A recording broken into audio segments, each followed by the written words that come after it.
નમસ્તે દોસ્તો, હું મગન ભંડેરી.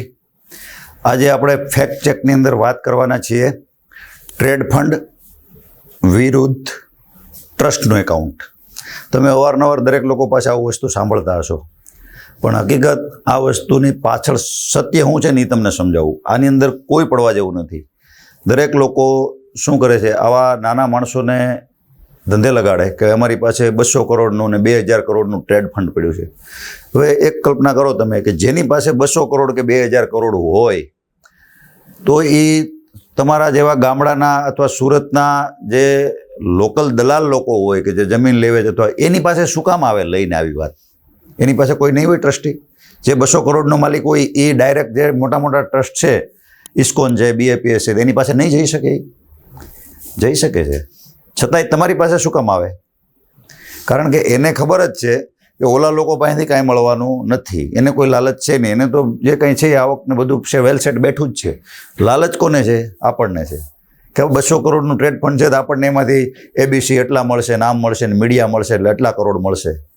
આવી લાલચની અંદર મેક્સિમમ લોકો પોતાના પૈસા ગુમાવે છે. તમે કલ્પના કરો ફ્રોડનો આંકડો કેટલો હશે, એમ અંદાજ મારો ખાલી કે આવા જે ફ્રોડ થઈને દર વર્ષે કેટલા રૂપિયા લોકો ગુમાવતા હશે.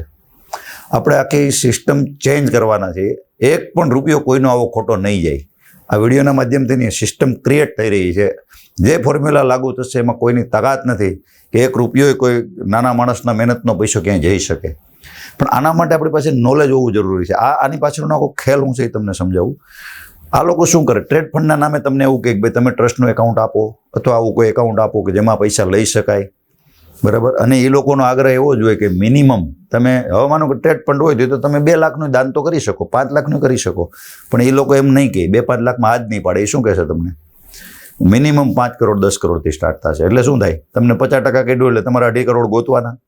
હવે તમને એવું કહે કે ભાઈ તમે આંગળીયામાં 100 કરાવો, અથવા એમ કહે છે કે આંગળીયામાં 100 પણ નથી કરવો, બરાબર, તમે અમને રોકડા બતાવો, એક્ઝામ્પલ.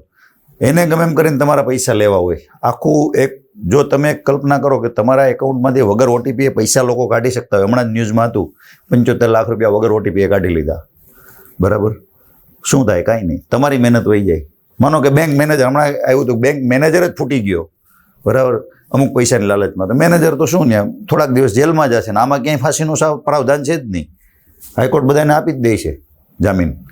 હાઈકોર્ટ જામીન આપી દેવાની છે, એનું રેડી થઈ ગયું. તમારી જિંદગીની કમાણી ગઈ, તમારે કોર્ટના ચક્કર ખાતા થઈ જવાના. આ શું છે? આ એક જાતની ગુલામી છે કે જે તમે તમારા પોતાના પૈસા હોવા છતાંય ડરમાં જીવી રહ્યા છો, કાલ શું થશે એમ. આ વસ્તુને ચેન્જ કરવી હોય તો આપણે પોતાએ જાગૃત થવું પડે. જાગૃત થવા માટે શું છે આ વસ્તુ એ તમને સમજાવો. હવે આવું આ લોકો કઈ રીતે ગોઠવે? નાના લોકોને એવું કહે કે ભાઈ તમે ચાલો આવું એક એકાઉન્ટ ગોતો, તમને આટલા રૂપિયા મળશે. એટલે આ લોકો એકાઉન્ટ 1.5 ભાગ ચાલુ કરે. લોકલ કોઈની પણ પાસે ATG, હકીકત એને ને ATGને કાંઈ લેવા દેવા નથી, 12 એને કાંઈ લેવા દેવા નથી. આ લોકો ખાલી ગમે એમ કરીને ટ્રસ્ટનું એકાઉન્ટ શોધાવરાવે, જેથી કરીને શું થાય, ટ્રસ્ટ કેસ કરી શકે નહીં. પોલીસ કેસ કરે શું દર્શાવે કે અમે ટ્રેડ ફંડ લેવાના હતા એમ કે શું કહે? ટ્રસ્ટ તરત જ ના પાડી દે કે અમે કોઈ કેસ બેસમાં પડવા માંગતા નથી, તમે જાણો અને તમારી પાર્ટી જાણે. એટલે પહેલો પ્રશ્ન એ લોકો પોતે સેફટી ગોતી લે.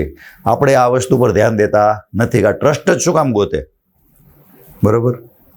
બીજું, પહેલું કામ તમારે એ કરવાનું, આવો જ્યારે કોઈ પ્રપોઝલ લઈને આવે ને એટલે પહેલું કામ તમારે એવું કરવાનું, એને કહેવાનું ભાઈ જે ટ્રેડ ફંડ જે કંપનીનું આવવાનું છે એનું બેંક ડિટેલ પહેલાં મને આપો. હવે માનો કે HDFCમાં એનું ખાતું છે, તમે જાઓ ને HDFC બેંકના મેનેજર પાસે રિજિયોનલ ઓફિસમાં, કે છે આ પાર્ટી મને આવી રીતનું કહીને આવે છે તો આના ખાતામાં આટલા પૈસા છે, 2000 કરોડ 200 કરોડ છે નહીં. જો તમે એનું એકાઉન્ટ માગશો એટલે તમને એવું કહેશે કે બહારથી પૈસા આવે, વિદેશથી, બરાબર. તો એવું જરૂરી નથી વિદેશથી હોય તો આપણે એની ઇન્ક્વાયરી ન કરી શકીએ. વિદેશથી એની વેબસાઇટ ઉપર જેની ઇન્ક્વાયરી કરી શકીએ એમ કે લાવ વિદેશનું હોય તો વિદેશનું આપ ભાઈ, એટલે ત્યાંથી વાત કટ થઈ જશે. તો સમજી જવાનું કે આ ફ્રોડ છે. બીજું, માનો કે એકાઉન્ટ દઈ દીધું તમને કે ભાઈ ડેટા આપ્યો કે આની અંદર પીડ્યા છે 2, 5, 10 કરોડ 50 કરોડ પીડ્યા છે, હાલો એક્ઝામ્પલ તરીકે, તમે ચેકે કરી લીધું, તોય છતાં તમારું કઈ રીતે એ લોકો કરી નાખે એ તમને સમજાવું. હવે એ લોકો શું કરશે કે તમને એવું કહેશે કે હવે તમારો એકાઉન્ટ ડિટેલ આપો. હવે આપણે એકાઉન્ટ ડિટેલ આપીએ. અત્યારે એવા હેકર છે માર્કેટની અંદર કે તમારા એકાઉન્ટની અંદર લીગલી મેનેજર સાથે સેટિંગ કરી અને પેમેન્ટનો ડિપોઝિટ દેખાડવામાં આવે. તમને મેસેજ આવે કે ભાઈ તમારા ખાતામાં 1.5 કરોડ રૂપિયા જમા થયા, બરાબર, પણ તમે એમાંથી ઉપાડી શકશો નહીં, બરાબર. હકીકત એ રોંગ એન્ટ્રી આવેલી હોય. રોંગ એન્ટ્રીનું કામ કેવું હોય, જ્યાં સુધી વેરીફાઈ ન થાય ત્યાં સુધી તમે પૈસા નહીં કાઢી શકો. આ એક એના જે ક્રેડિટ મેનેજર હોય આખા એરિયાના, માનો કે અમદાવાદ રીજન છે તો અમદાવાદનું એક ક્રેડિટ મેનેજર હોય, આવું 1 કરોડ 2 કરોડ 5 કરોડનું થાય ત્યારે એની વેરિફિકેશન વગર એકાઉન્ટમાં પૈસા તો દેખાડી દીધા, આવી ગયા, પણ રિલીઝ ન થઈ શકે.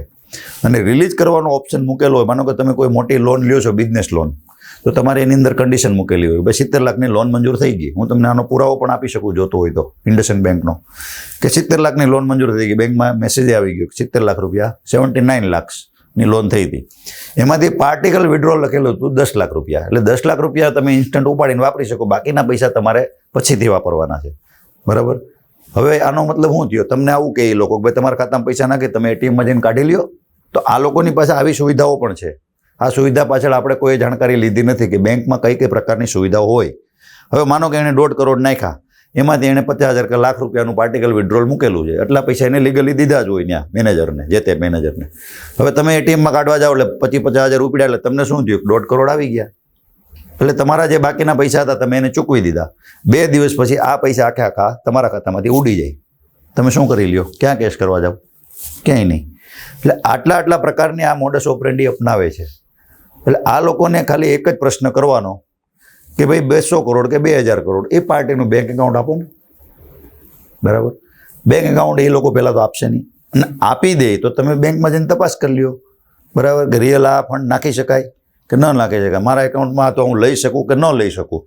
તમે જેમ એ લોકો એના બેંક મેનેજરને પડે, તમે તમારા બેંક મેનેજરને મળી લ્યો, તમારી જે બેંકમાં એકાઉન્ટ છે ટ્રસ્ટની, એને મળી લ્યો કે સાહેબ આ એકાઉન્ટ આવે છે, વેરીફાઈ કરવાની જિમ્મેદારી તમારી. જો વેરીફાઈ થઈ જશે તો અમે એને પેમેન્ટ કરી દઈશું, બરાબર, તોય થઈ શકે. એટલે આવી બધી મેટરમાં એ પડશે નહીં. અને એ લોકો જો તમારું આંગળીઓ હશે તો તમારે આંગળીયામાં તમારા પૈસા લોડ કર્યા હશે તો એ લોકો શું કરશે, આંગળીયાનું કન્ફર્મેશન કરીને ટોકન બ્રેક કરી નાખશે. ટોકન બ્રેક કરીને માનો કે બોમ્બે અથવા બીજી બ્રાન્ચમાંથી પૈસા ઉપાડી લે છે, તમે કાંઈ નહીં કરી શકો. એટલે આવી જે ટ્રેડ ફંડની અને ટ્રસ્ટની વાતો છે, બરાબર, એમાં બને ત્યાં સુધી નહીં આવવાનું. આવવું હોય તમે કદાચ એમ લાગે કે નહીં અમારી નજર સામે 2 જણાનું સાચું થયું છે ને આવું થયું છે, એ બધી એક ચેનલનો ભાગ હોય. તમને એવા વ્યક્તિને મળાવરાવે કે હા મારા ખાતામાં આવ્યા હતા ને મેં 15 લાખ રૂપિયા કમાણા છે, હું 50 લાખ કમાણો છું, આ રહ્યું મારું બેંક સ્ટેટમેન્ટ, એ એની ચેનલનો ભાગ હોય. આવા લોકો એની અંદર જ કામ કરતા હોય, તમારા પાસે જે પૈસા આવતા હોય એમાં એની ટકાવારી જતી હોય. આવું કોઈ પણ આવે ને તો એનો બધાનો ડેટા લઈને અમને મોકલો, અમે તમને સત્ય હકીકત જણાવશું કે આમાં આ જ વસ્તુ થઈ રહી છે, અને આ વ્યક્તિએ અગાઉ કેટલા કાંડ કરેલા છે, એના ક્યાં ક્યાં કેસ થયેલા છે, બધો ડેટા તમને આપશું. ખાલી નામ આપવાનું કે આ નામનો વ્યક્તિ છે, માનો કે બોમ્બે છે તો ભાઈ બાબુ કરીને છે, હાલો, બરાબર, એનું બહુ પ્રખ્યાત છે, થોડા દિવસે પેપરમાં ઊભો જ હોય, એનું તમે જાણી લેજો, હિન્દી ભાષી છે. અને મેક્સિમમ ગુજરાતના આપણા લોકોને, દલાલોને એ જ લોકો ભરમાવે છે, આવા લોકોને મોકલીને. એટલે બને ત્યાં સુધી આવી વાતમાં આવવું નહીં.